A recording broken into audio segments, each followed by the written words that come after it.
रात थी, अंधेरा था। मैं और रिया हम दोनों कार से घर जा रहे थे। अचानक सड़क पर घना कोहरा छा गया। कुछ भी दिखाई नहीं दे रहा था। मैंने कार धीमी कर दी।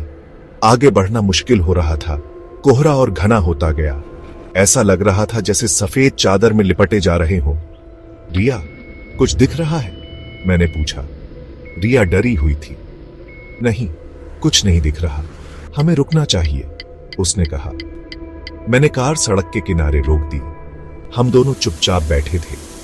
कोहरे की खामोशी में एक अजीब सी दहशत महसूस हो रही थी। हमें घंटों इंतजार करते हुए बीत गया। कोहरा कम होने का नाम ही नहीं ले रहा था।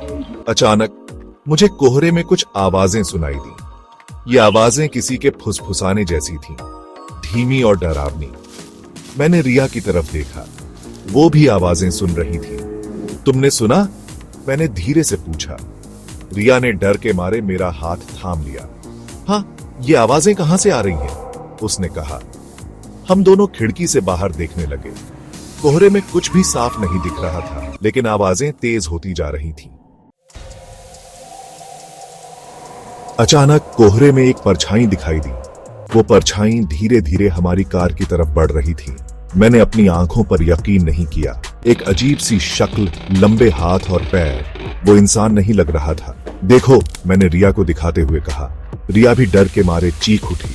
वो परछाई और करीब आ रही थी और फिर एक पल में वो गायब हो गया, जैसे वो कभी था ही नहीं। कोहरा साफ हो चुका था, सड़क खाली थी। हम दोनों सन्न रह गए। क्या हमने सचमुच वो सब देखा था या ये सिर्फ कोहरे का असर था? मैंने कार स्टार्ट की और हम वहां से जल्दी से निकल गए। लेकिन उस रात का डर आज भी मेरे जहन में ताजा है। आज तक मैं उस रात की घटना के बारे में सोचता रहता हूं। क्या वो परछाई सच थी या फिर ये सब हमारे दिमाग का वहम था? इस सवाल का जवाब आज तक मुझे नहीं मिला।